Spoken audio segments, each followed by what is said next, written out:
Number 1, किस प्रकार की फसल या तकनीक प्रणाली में सोयाबीन की फसल में उसकी परिपक्वता अवधि से पहले रक्षक फसल के बीज को बोया जाना शामिल किया गया है? यह क्वेश्चन देखने में तो कठिन है, लेकिन काफ़ी सरल होगा जब आपको पता होगा अनुपद अंतर फसलीकरण। यह क्या होता है?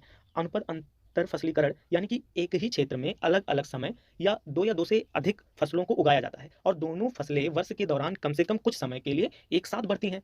तो यह जो तकनीकी है, यह प्रणाली है, इसी को अनुपद अंतः फसलीकरण कहा जाता है। कितना ईज़ी है? तो यू बंदरोगा बनना है तो ऐसे क्वेश्चंस तो करने ही पड़ेंगे। क्वेश्चन नंबर 2, लाख बहोसी अभयारण्य में स्थित है। कहाँ पर है? कन्नौज में है। ठीक है?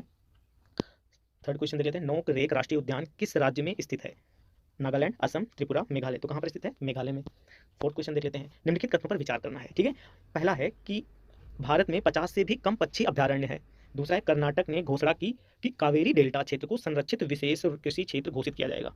अब यहाँ पर देखिए, ये दोनों ही क्वेश्चंस रॉन्ग है। ठीक है? तो यहाँ पर आपका विकल्प हो जाएगा फोर्थ, ना तो ए ना ही दो। क्यों? क्योंकि जो भारत में पक्षी अभयारण्य है वो लगभग 72 है। इसमें दे रखा है कितना? 50। तो ये आपका क्वेश्चन तो गलत हो गया। दूसरा यहाँ पर कह रहा है कि कर्नाटक राज्य, तो जो कृषि क्षेत्र घोषित किया है वो कर्नाटक नहीं, तमिलनाडु ने घोषित किया है। किसने? तमिलनाडु। तमिलनाडु राज्य ने किया है, तो ये क्वेश्चन भी गलत हो जाता है, तो इसलिए आपका ऑप्शन 4 हो जाएगा। क्वेश्चन नंबर 5, जीवमंडल रिजर्व के संदर्भ में निम्नलिखित तथ्यों पर विचार करना है। पहला है, यह केवल वन्य जीवों के संरक्षण के लिए संरक्षित भूमि का एक बड़ा क्षेत्र है। दूसरा है, इसमें एक या एक से अधिक राष्ट्रीय उद्यान या वन्यजीव अभयारण्य हो सकते हैं। तीसरा है, कोर या प्राकृतिक क्षेत्र में मानव की गतिविधि की अनुमति है। तो तीसरा तो वैसे ही गलत हो जाएगा। आपको पता होगा ये आपका एक तो संक्रमित क्षेत्र होता है और एक बफर क्षेत्र होता है और एक कोर होता है। इसे हम लोग कोर कहते हैं।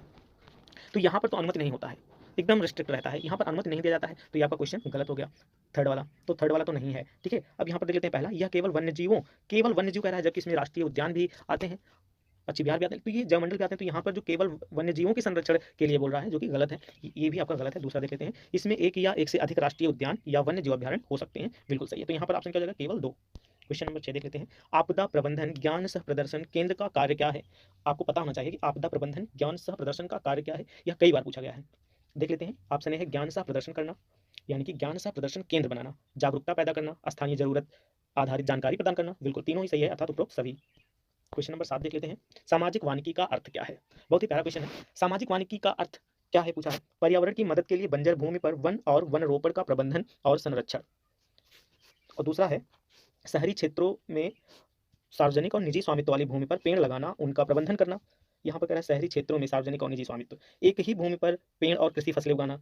फोर्थ है कि सार्वजनिक या समुदाय भूमि पर वृक्षारोपण। भैया जो सामाजिक वानिकी होता है उसका अर्थ होता है पर्यावरण की मदद के लिए बंजर भूमि पर वन और वन रोपण का प्रबंधन और संरक्षण। क्योंकि आपको पता होना चाहिए जो सामाजिक वानिकी का अर्थ है बंजर भूमि पर वनों का प्रबंधन और संरक्षण और वनीकरण भी है। इसका मुख्य उद्देश्य पर्यावरण, सामाजिक, ग्रामीण विकास भी है इसका।